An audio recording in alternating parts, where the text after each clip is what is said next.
Namaku Satria. Kesibukanku saat ini adalah bekerja.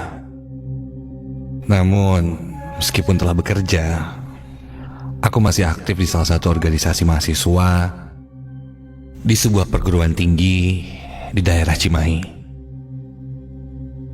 Malam ini,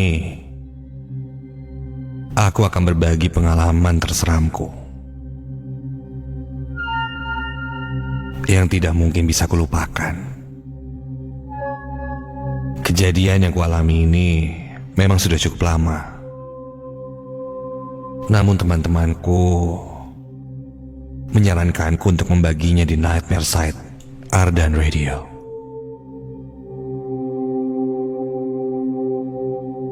Karena sibuk bekerja, sebenarnya aku sudah sangat jarang mengikuti kegiatan-kegiatan yang dilakukan secara rutin oleh organisasiku di kampus. Biasanya, dulu ketika masih kuliah, aku selalu menjadi pembimbing atau pelatih di organisasi tersebut. Rasanya sangat menyenangkan buatku untuk berbagi pengalaman dan pengetahuanku kepada anggota di organisasi kemahasiswaan tersebut. Saking cintanya, aku selalu menyempatkan waktu luangku sepulang bekerja untuk sekedar mampir ke sekre organisasi itu. Waktu itu aku masih ingat, hari Senin, aku ditelepon oleh temanku untuk segera merapat ke sekre. Karena katanya akan ada rapat koordinasi yang membahas kegiatan-kegiatan ke depan. Selesai pekerjaan kantorku, aku langsung bergegas pergi ke kampus. Sampai di sana, kita membahas banyak hal tentang rencana kegiatan-kegiatan nanti. Selesai rapat, dan ketika mengobrol santai, salah satu temanku berkata, "Bagaimana jika besok malam kita naik gunung lagi?" Karena kebetulan saat itu hari Rabunya libur. Tempat yang akan kita tuju adalah Tangkuban Perahu. Kita naik ke atas gunung untuk menikmati matahari terbit dari arah Tangkuban Perahu. Begitu kata temanku. Beberapa temanku setuju. Namun salah satu temanku, Maul namanya, dia tidak mau ikut. Katanya, konon trek hiking di sana angker. Banyak kejadian-kejadian. Kami hanya menanggapinya dengan santai. Maul, cemen amat sih. Tenang aja, emang wajar kalau hutan itu angker. Karena kan jarang ada yang datang ke sana, sepi. Tapi menurut gue sih bakal seru ya. Kita ke sana, naik gunung, nikmatin matahari terbit. Wah, pasti keren banget sih. Dan gue yakin nanti banyak orang sih di sana. Ada yang camping juga kan, ya kan? Tapi kalau lo nggak mau ikut nggak apa-apa, kita nggak maksa kok. Santai. Singkat cerita, keesokan harinya setelah sholat maghrib, aku berangkat menuju titik kumpul di sekretariat kami. Di sana rupanya sudah berkumpul teman-temanku. Ada Rizky, Raffi, dan Arif. Tentunya Maul tidak ada saat itu. Katanya ada satu orang lagi yang ikut, Ivan namanya. Tapi Ivan langsung menunggu di rumahnya karena cukup dekat dengan lokasi nanti kita. Dia menunggu di rumahnya di daerah Cisarua, Lembang.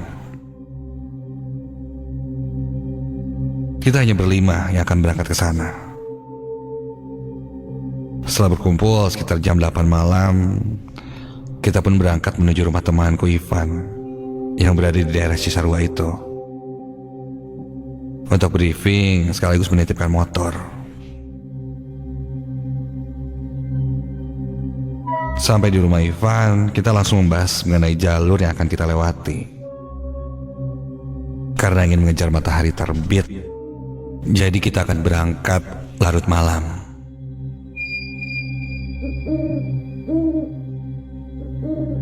Ketika sedang bersiap-siap, ayah Ivan berpesan, lebih baik bawa motor saja. Dia khawatir takut terjadi apa-apa. Namun kami tidak mau, karena hiking tengah malam inilah yang akan menyenangkan pikir kami. Ayah Ivan lanjut berkata, katanya hiking tengah malam ini harus kuat fisik dan juga iman. Iya, karena konon dia sering mendapat cerita tentang angkernya jalur pendakian itu.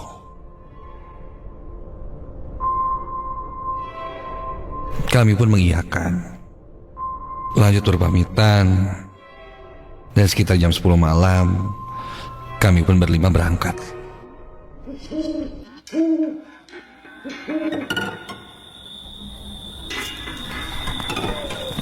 Ketika mulai memasuki daerah jalur pendakian, rumah-rumah warga makin lama makin menjauh. Suasana mulai sepi dan pepohonan mulai padat. Pohon tinggi-tinggi dengan dahan yang menjalar. Juga rumput-rumput yang lumayan tinggi, semak-semak. Inilah yang akan menjadi pemandangan kita malam itu.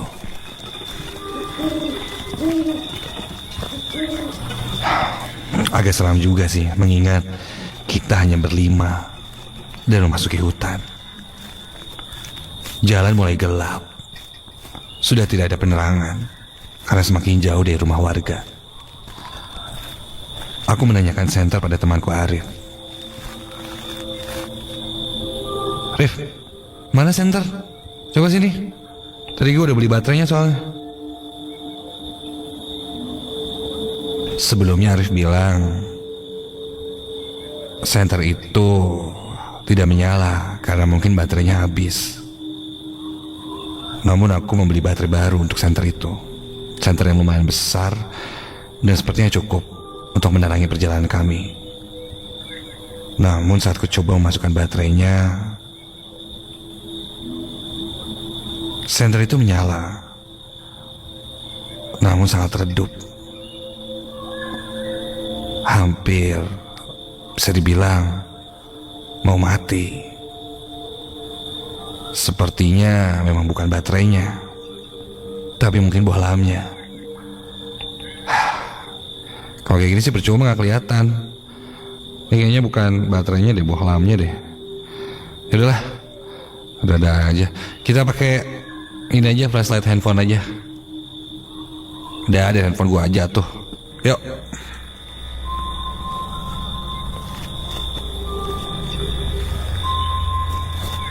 Selama perjalanan itu,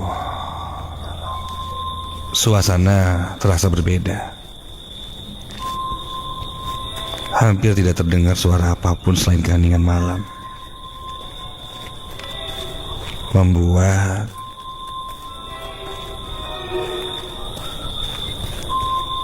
suara yang muncul pun akan terdengar sangat jelas. Seperti sekali terdengar suara ranting yang terinjak. Iya, seperti ranting patah yang terinjak. Namun bukan berasal dari rombongan kami, melainkan dari samping-samping, entah kiri atau kanan rombongan ini. Jalan yang kita lalui jalan setapak. Tidak ada ranting-ranting yang menghalangi. Entahlah jika di dalam hutan itu Yang kutakutkan malah binatang buas. Lagi-lagi terdengar suara seperti ada yang mengikuti kami dan berjalan di antara ranting-ranting pohon yang berjatuhan.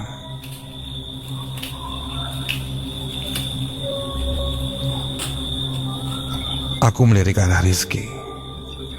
Dia pun sepertinya sadar. Seperti ada yang mengikuti. Lalu kita pun mulai mengobrol untuk mencairkan suasana agar tidak terlalu sepi dan terlihat ramai. Kami terus mengobrol sambil berjalan, menghilangkan rasa takut yang mulai muncul perlahan-lahan. Setelah agak tenang, di tengah perjalanan kami berhenti sejenak untuk beristirahat. Kami duduk dekat sebuah batu yang cukup besar yang bisa kita pakai untuk duduk. Kumatikan flashlight handphoneku karena baterainya sudah sekarat. Cukup terkuras untuk penerangan tadi. Kami hanya duduk dan tak banyak bicara. Kini mulai terasa sepertinya memang hanya kami di hutan ini. Sampai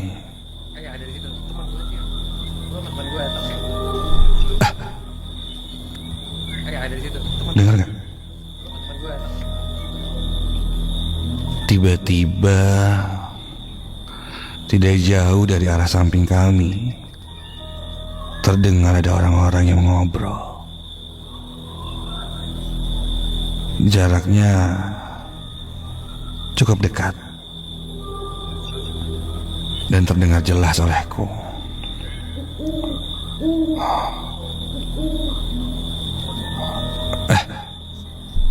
Ada orang lain tuh.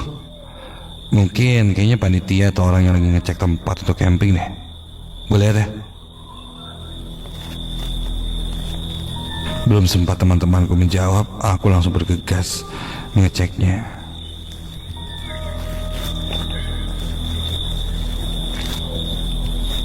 Bisa saja memang orang-orang ini adalah orang yang sedang camping, karena memang tak jauh dari sini ada tempat perkempingan. Aku beranjak ke sela-sela pohon untuk mengintip. Dan di sana terlihat ada tenda. Iya, satu tenda berwarna merah. Kulihat ada 3 orang yang sedang berdiri di depan tenda dan sedang ngobrol.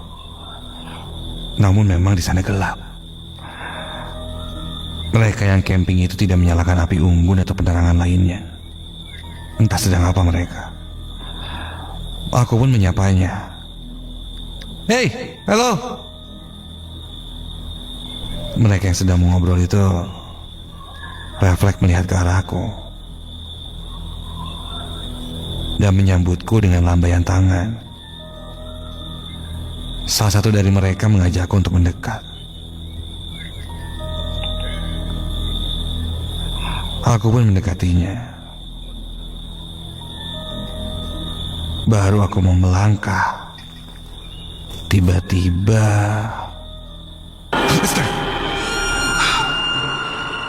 sebuah tangan mencengkram menarik bahuku. Dan ketika kulihat itu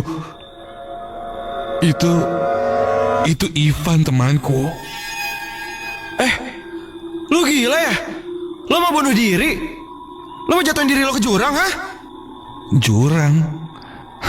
Kok jurang sih? Itu ada yang camping, gue cuman mau... Loh? Loh? Iya, kok jurang? Ketika kulihat lagi, bulu kuduku berdiri seketika. Yang tadinya kulihat di depanku ada yang sedang camping. Dan ada yang sedang ngobrol. Kini yang kulihat hanyalah sebuah jurang yang terjal dan cukup tinggi. Lalu yang kulihat tadi itu siapa? Mungkin aku kelelahan jadi berhalusinasi pikirku. Thank you Van ya, thank you. Nggak tahu sih, tadi gue lihat ada orang di situ jelas banget. Dia kayak ngelambai gitu, nyuruh gue ngedeket ke sana, deketin tendanya. Waduh, nggak tahu deh. Kalau ternyata ini jurang.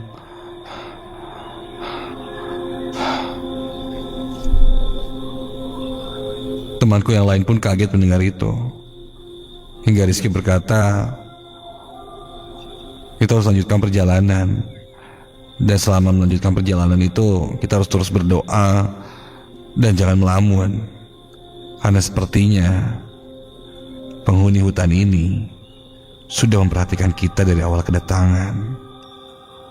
Kami pun lanjut memutuskan untuk berjalan.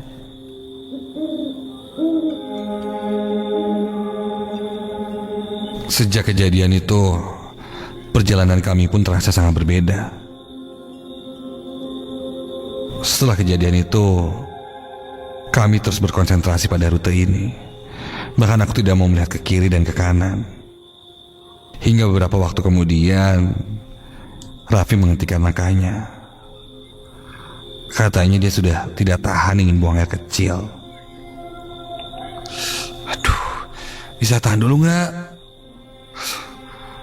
Ya tengah hutan kayak gini malah jadi makin serem loh.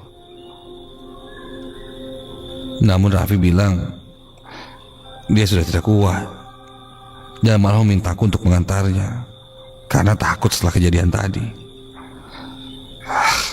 Yaudah yuk guys, tunggu ya. Aku dan Raffi pun menuju ke antara semak-semak. Dan di sana pun terlihat sebuah pohon yang cukup besar. Sementara temanku yang lainnya menunggu di jalan setapak itu.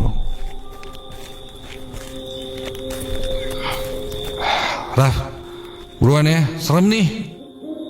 Iya, bentar. Tak berapa lama Afi pun keluar. Namun ketika aku lihat,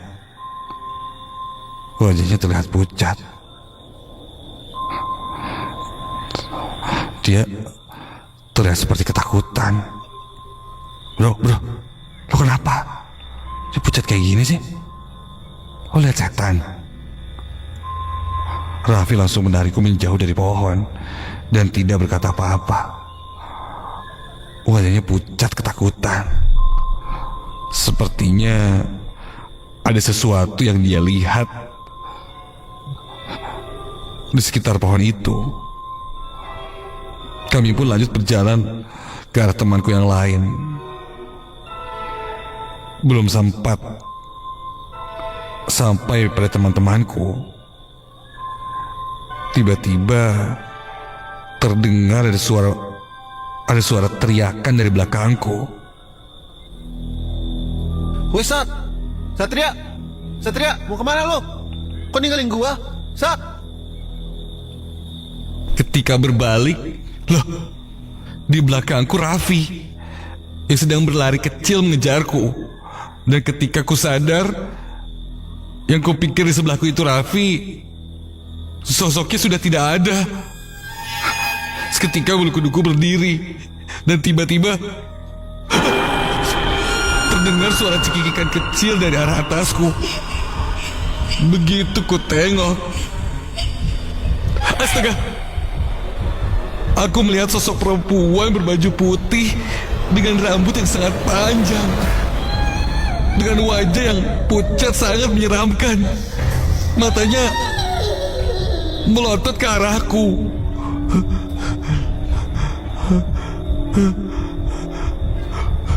Sosok itu akan membungkuk, menengokku, dan duduk di dahan pohon sambil mengayun-ayunkan kakinya tepat di atas kepalaku. Sontak aku langsung berlari. Raffi langsung menyusulku. Panik melihatku ketakutan, aku langsung mengajak Raffi segera pergi dari tempat itu. Masih terdengar jelas di telingaku, kuntilanak itu tertawa cekikikan dengan suara yang melengking sangat menakutkan. Kami berlari sekejang-kejangnya. Hingga ketika aku sadari jarak aku berlari makin lama sepertinya makin menjauh.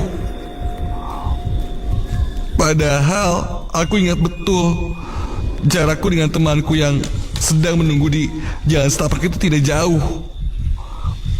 Tapi kenapa sekarang malah mereka tidak ada dan sepertinya kami hanya berputar-putar saja di tempat itu. Aku dan Raffi pun terus berlari.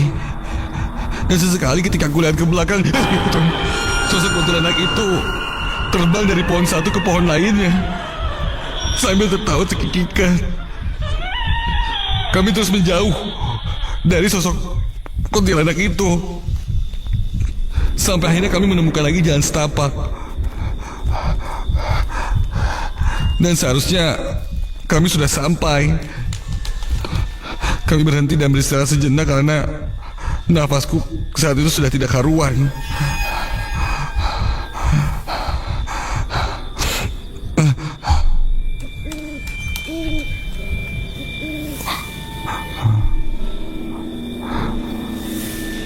Aku melihat lagi ke arah belakang untuk memastikan kuntilanak itu tidak mengikuti kami. Dan syukurlah sosok itu sudah tidak ada. Dari kejauhan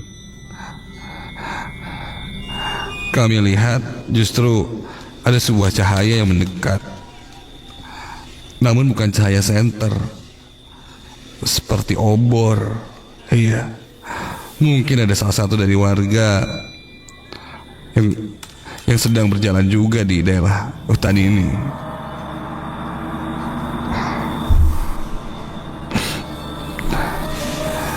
Cahaya obor itu semakin lama semakin mendekat. Namun ada yang janggal. Semakin mendekatnya itu, lama-kelamaan terlihat sangat mendekat dan sangat cepat. Dan begitu cukup dekat dengan kalian.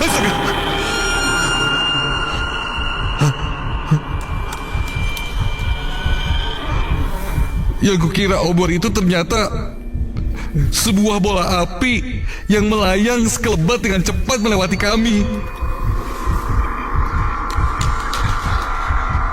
Dan kini seakan berputar mengitari kami. Pergi, pergi. Pergi, jangan ganggu kami, punten. Punten, punten. Kami cuma numpang lewat. Punten. Dan tak lama api itu pun melayang pergi ke arah samping kami dan akhirnya menghilang. Kami langsung berjalan cepat, berharap cepat sampai ke tempat teman-temanku menunggu. Tak lama kemudian, dari kejauhan kami sudah melihat temanku sepertinya masih di posisi yang sama.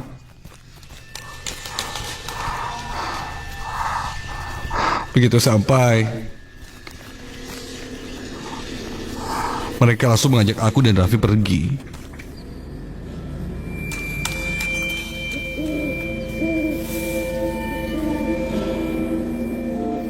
Singkat cerita, tak jauh dari sana ada sebuah pos perkemahan yang cukup ramai. Kami pun menumpang istirahat sejenak sampai kami cukup tenang, karena katanya kami sudah dekat. Aku lalu menceritakan apa yang kualami dan Raffi alami pada teman kami yang menunggu cukup lama ketika itu.